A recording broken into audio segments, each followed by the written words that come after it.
So today we will study the topic of medulla.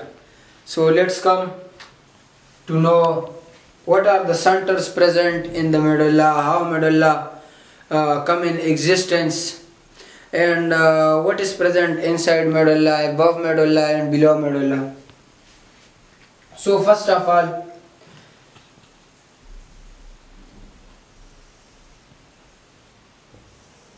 this is your midbrain, this is your pons, and this is your medulla. Above medulla and below pons, between medulla and pons there is pontomedullary junction, and below pons and below medulla here this is pyramidal decussation.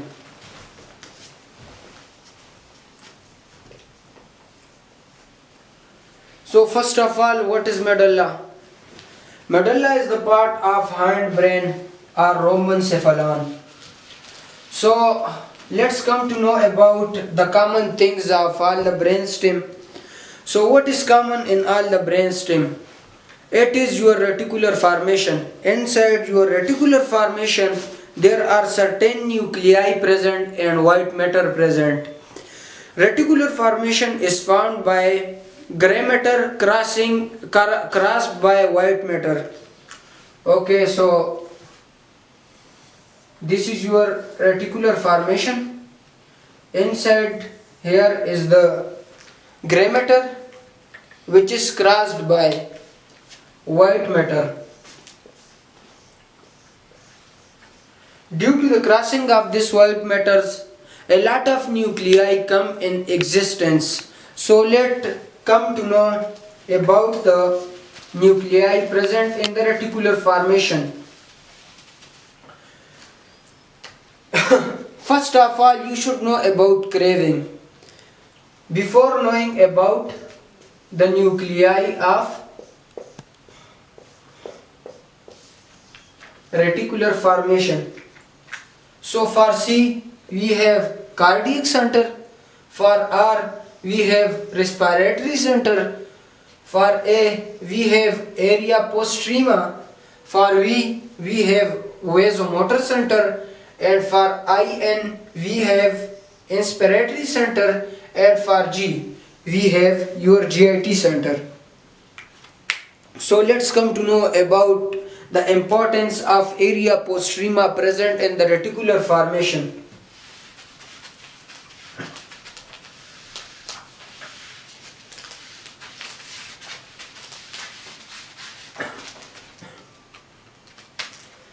The only place in your brain in which blood-brain barrier is broken is area postrema or chemotrigger zone, and this is the place where the blood composition of yours is examined.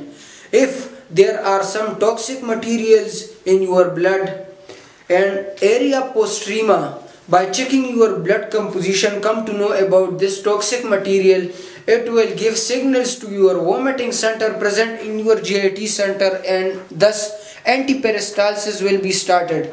Due to your antiperistalsis, you will vomit out what you have eaten.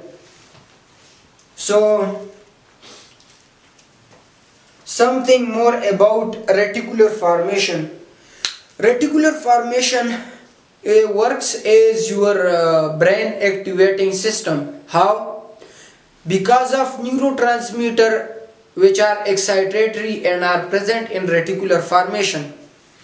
If your reticular formation is inactivated, whole of your brain and your thalami, your cerebral cortex will be inactivated, and you will come to know that you have gone to sleep.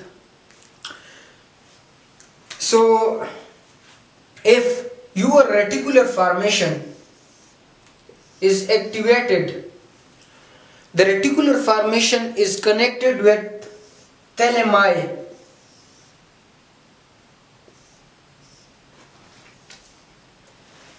The nuclei present in thalami will be activated, and thus after the activation of nuclei present in thalami, there will be activation of thalamocortical tract, which will activate your cerebral cortex, and after activation of your cerebral cortex you will come to an active state and will do your daily life activities. Otherwise, if your cerebral cortex is inactivated by inactivation of reticular formation, you can go to coma or other depressed state, like your respiratory system will be depressed, because respiratory center and cardiac center, vasomotor center are present in your reticular formation, which will be depressed. By depressing your reticular formation, and then your cerebral cortex, which is also linked with the thalami, and thalami are activated by your reticular formation, will be also inactivated, and you will go to coma, and thus you will go to death. Okay, after this, let's go to some more important things about medulla. So medulla have four things. What? Number 1, ascending tracts. Number 2, descending tracts. Number 3, nuclei. And number 4, connection with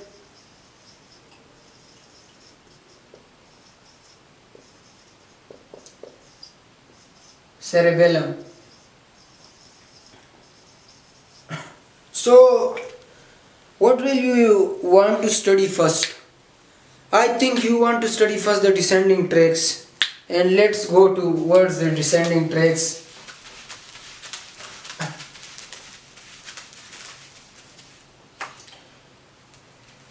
The most important descending tracts present in your medulla is coming from your cerebral cortex, and this is the tract present in your medulla coming from cerebral cortex.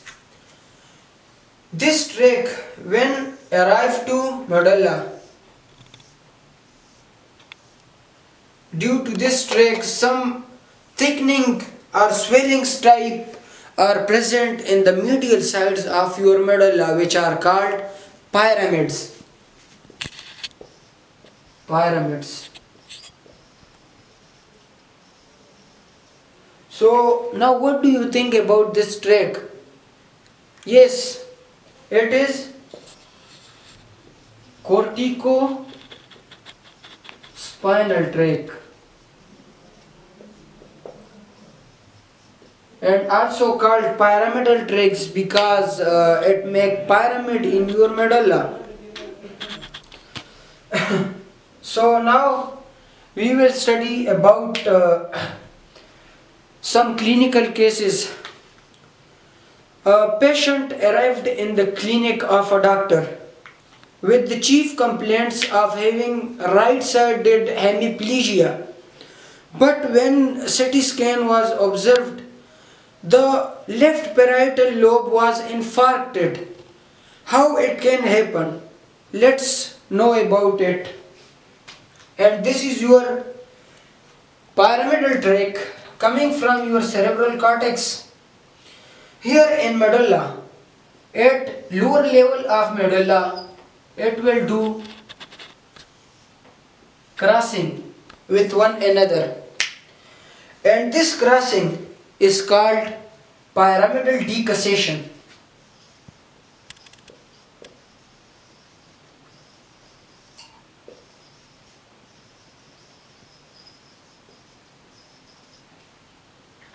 Due to this pyramidal decussation, the responses or the motor information coming from your cerebral cortex will go to your contralateral side, and as this information or these signals, these depolarization signals will go to contralateral sides, then if your right side or your right side parietal lobe is infarcted, then your left sided will be facing hemiplegia, and if your left side parietal lobe is infarcted, you will be facing the hemiplegia of your right side.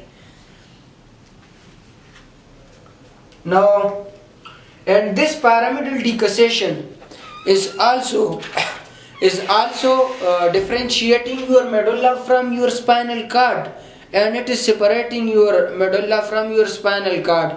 Now let's come to know about corticospinal tract, and what type of information does it takes from your cerebral cortex to your spinal cord. Yes, you know about it.